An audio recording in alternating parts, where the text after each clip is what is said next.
महाशिवरात्रि पर नहीं निकलेगी शिव की बारात। जी हाँ, ये पलामू की खबर है। खैर, इस पर हम बाद में चर्चा करेंगे। आज महाशिवरात्रि का महापर्व है और हम चाहते हैं कि समस्त सनातनी महाशिवरात्रि के महापर्व पर महासंकल्प लें। जी हाँ, संकल्प हिंदू राष्ट्र का।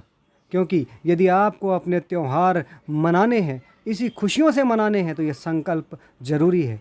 आज महाशिवरात्रि के इस महापर्व पर पूरी दुनिया में सनातनी धूमधाम से जोर शोर से इस महापर्व को मना रहे हैं। अलग अलग प्रकार से अलग अलग जगहों पर इस महापर्व को सेलिब्रेट किया जा रहा है। लोग पूरे हर्षोल्लास में हैं, धूमधाम से बाबा की बारात की तैयारियां कर रहे हैं।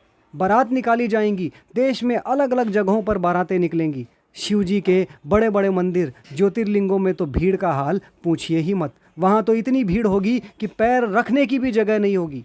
और सभी जगह सभी शिवालयों पर भक्तजन उमड़ेंगे और बारात निकालेंगे। लेकिन ऐसे भी कई जगह हैं इसी भारत में, इसी भारत भूमि पर ऐसी भी कई जगह होंगी जहाँ पर शिवरात्रि का ये पर्व उस आज़ादी से नहीं मनाया जा सकेगा जैसे बाकी जगहों पर मनाया जा रहा है। जैसे हम बात करें छत्तीसगढ़ के पलामू की, तो छत्तीसगढ़ के पलामू में प्रशासन ने साफ साफ कहा है कि यहाँ पर शिव बारात नहीं निकलेगी और धारा 144 लगाई गई है।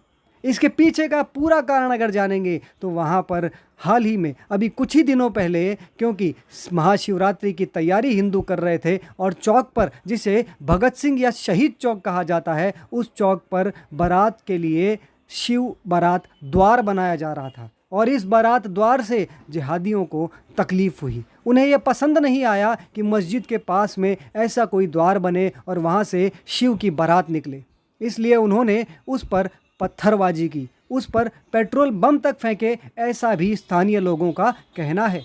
और कुछ लोगों का तो ये भी कहना है कि ये जो था ये एक ट्रायल था, गजवाए हिंद का ट्रायल। और अंततः आज ये खबर आई कि वहाँ पर बारात नहीं निकलेगी, तो ये ट्रायल की सफलता का सूचक है। ओप इंडिया की कवरिंग को ध्यान से देखें तो पता चलेगा कि किस प्रकार से पलामू में ये जो कांड हुआ ये सुनियोजित था। जी हाँ, ओप इंडिया की खबर के अनुसार जिस मस्जिद से पत्थरबाजी हुई उसी के लगभग 200 मीटर की दूरी पर एक हनुमान जी का मंदिर है, जिस मंदिर में हर मंगलवार को आरती होती थी और वहाँ पे भक्तजन आके आरती करते थे। कुछ समय पहले वहाँ 2 लाउड स्पीकर लगाए गए जिससे इन कट्टरपंथियों को तकलीफ़ हुई। उन कट्टरपंथियों को जिनके मस्जिद पर पहले से ही 36 लाउड स्पीकर लगे हुए थे। और स्थानीय लोगों का कहना है कि उन 36 लाउड स्पीकर से दिन में 5 बार अजान इतनी तेज़ वॉल्यूम में होती थी कि हम अगर दुकान पर हैं तो कस्टमर्स की आवाज़ तक हमें सुनाई नहीं देती थी। और इन कट्टरपंथियों ने प्रशासन से बोलकर मंदिर के लाउड स्पीकर तो बंद करवा दिए, लेकिन प्रशासन इस मस्जिद के लाउड स्पीकर बंद नहीं करवा सकी। और आज उसके बाद ये लड़ाई इतनी बढ़ गई कि इन कट्टरपंथियों ने हिंसा की और ये शिव बारात पर रोक लगाने में सफल हो गए। तो हमारा कहने का मुख्य मंतव्य यही है कि अगर हम हिंदू राष्ट्र की इस मुहिम के साथ नहीं जुड़ेंगे तो हो सकता है आने वाले समय में हमारे लिए भी अपने त्यौहार और अपनी परंपराओं को मनाना कठिन हो जाए।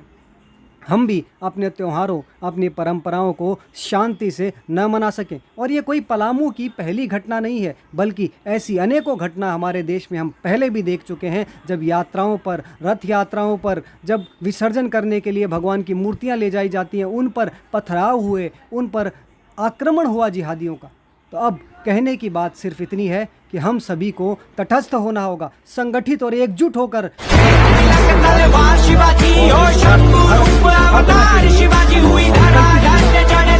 लेना होगा। और कोई पूछे तो बस यही कहना है कि जब सभी धर्मों के लिए, सभी पंथों के लिए विश्व में अलग अलग देश हैं, तो आखिर हिंदुओं के लिए भारत उनका देश क्यों नहीं होना चाहिए? क्यों भारत हिंदू राष्ट्र नहीं होना चाहिए? भारत हिंदू राष्ट्र था, हिंदू राष्ट्र है और हिंदू राष्ट्र रहेगा। लेकिन अब हमें इसकी मांग करनी होगी कि भारत को हिंदू राष्ट्र घोषित किया जाए। इसके लिए जो व्यक्ति हमारे लिए लड़ रहा है, हमें उसका पूरा साथ देना है।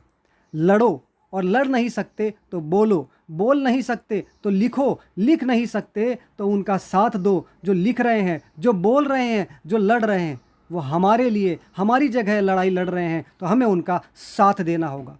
हिंदू राष्ट्र भारत। जय श्री